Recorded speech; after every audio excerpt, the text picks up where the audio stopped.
Salam sejahtera dan kasih Tuhan kita Yesus Kristus. Hari ini saya akan mengajak kita untuk melihat satu bagian firman Tuhan yang terambil dari Filipi pasal yang ketiga ayat 13 dan 14. Demikian firman Tuhan.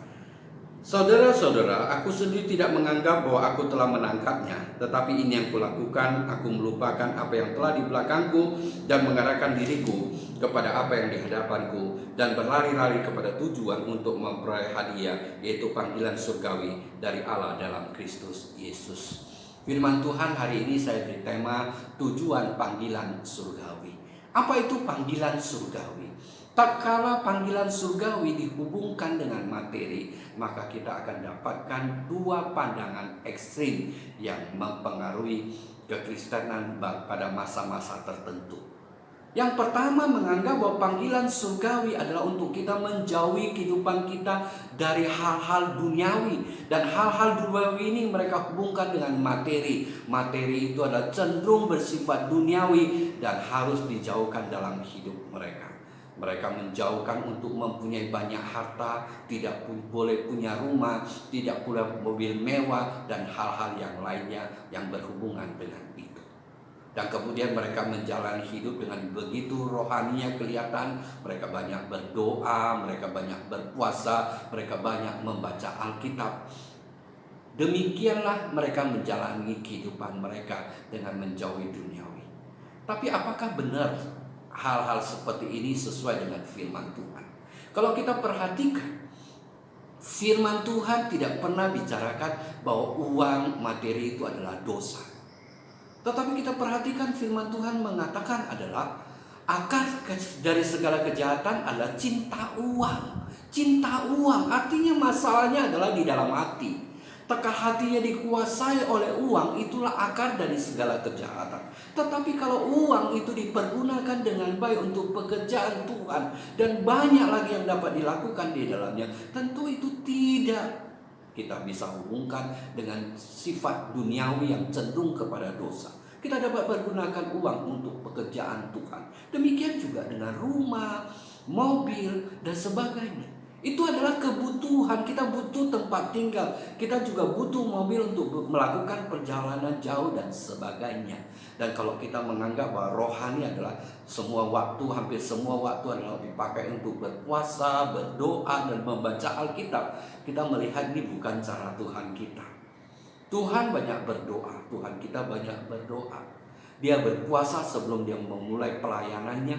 Dan kita melihat Tuhan hidupnya dipenuhi oleh firman. Jadi tidak bertentangan. Tetapi kalau kita melihat jalan kehidupan Tuhan, dia tidak mempergunakan waktunya untuk semua itu. Tapi bagaimana dia pergunakan waktunya untuk menjadi berkat bagi banyak orang. Keluar untuk melayani mereka. Jadi ekstrim kiri ini tidaklah sesuai dengan firman Tuhan.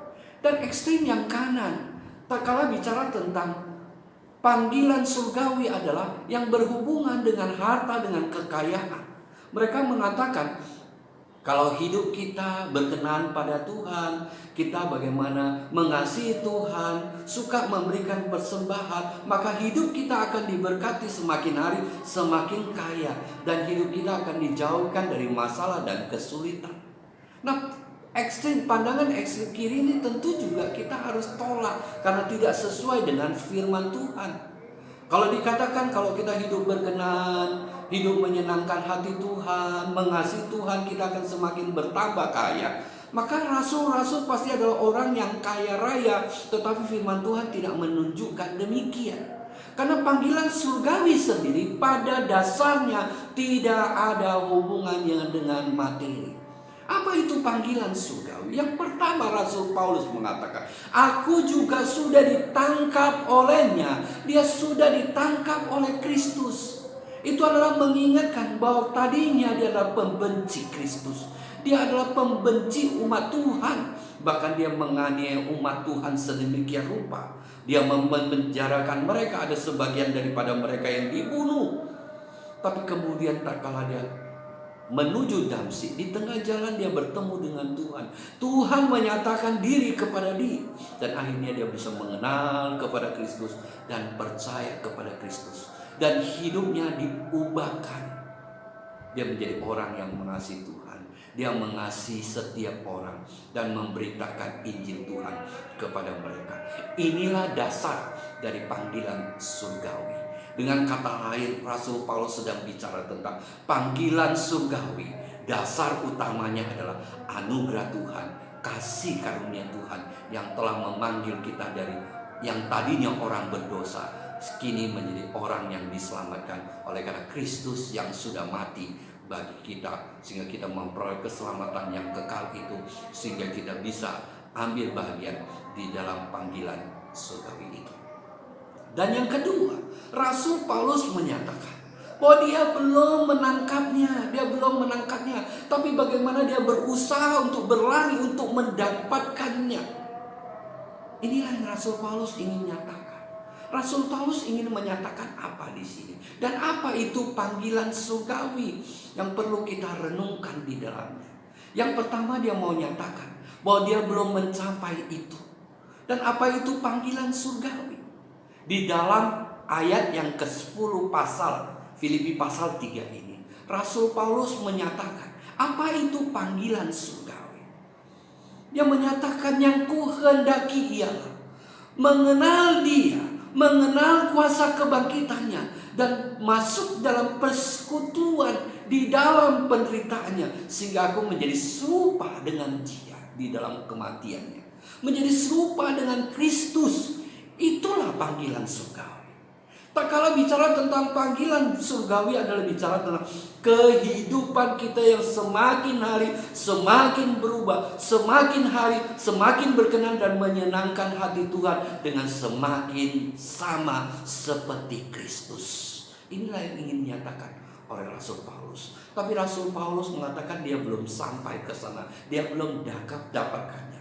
Tapi inilah yang dia kehendaki. Bagaimana dia bisa menjadi serupa dengan Kristus adalah yang pertama, dia mengatakan mengenal Dia, mengenal Kristus. Bagaimana kita bisa mengenal Kristus semakin dalam di dalam kehidupan kita, yaitu dengan mendekatkan diri kepada Dia melalui doa, melalui saat teduh. Tak kala kita merenungkan firman Tuhan, tak kala kita berdoa, kita tidak hanya sekedar meminta, tapi ada persekutuan yang indah dengan Tuhan.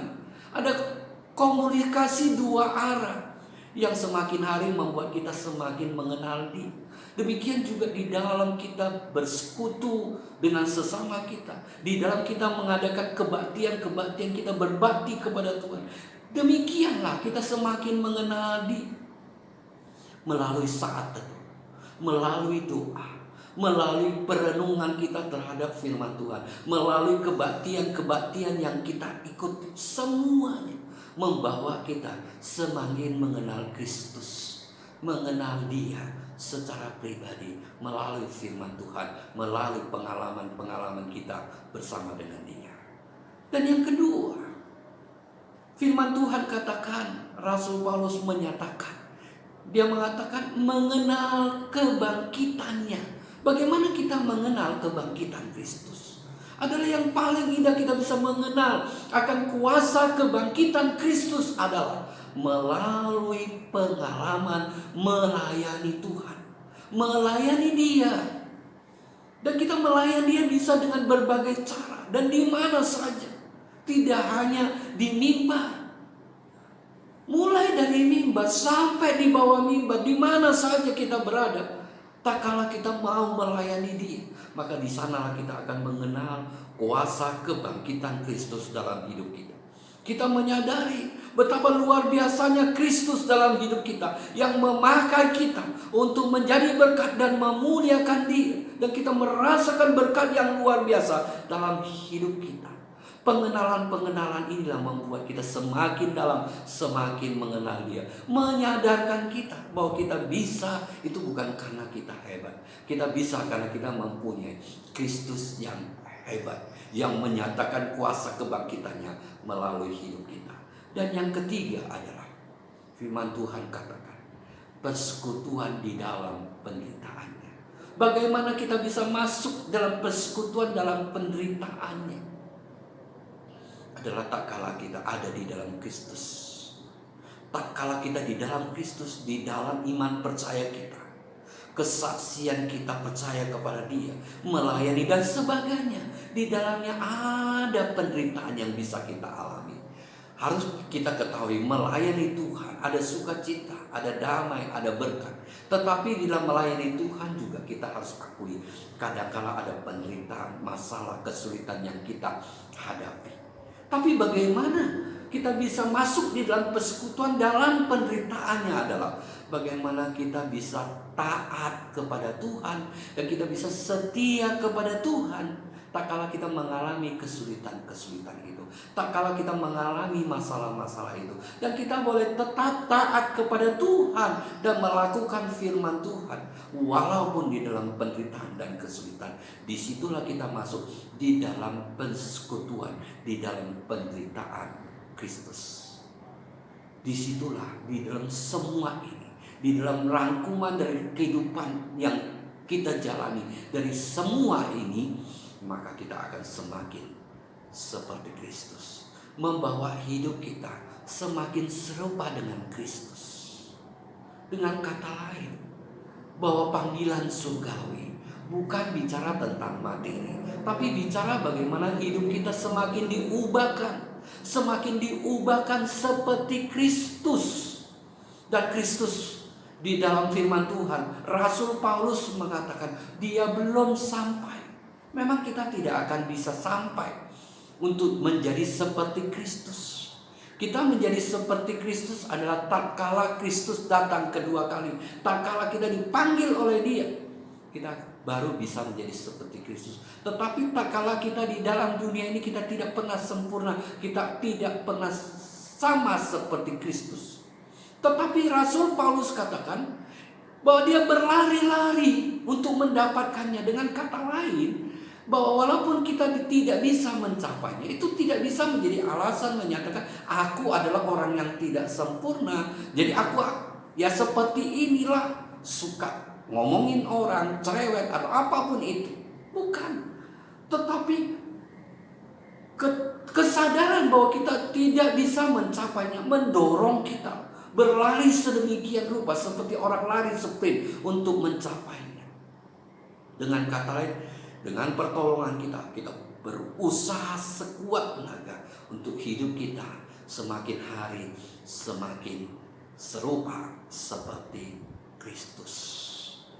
Dan Rasul Paulus mengatakan, aku melupakan apa yang di belakangku. Apa maksudnya dia mengatakan aku melupakan apa yang di belakangku? Apakah artinya orang Kristen tidak boleh lagi reunian? Apakah artinya orang Kristen tidak boleh lagi nostalgia? Tentu tidak demikian.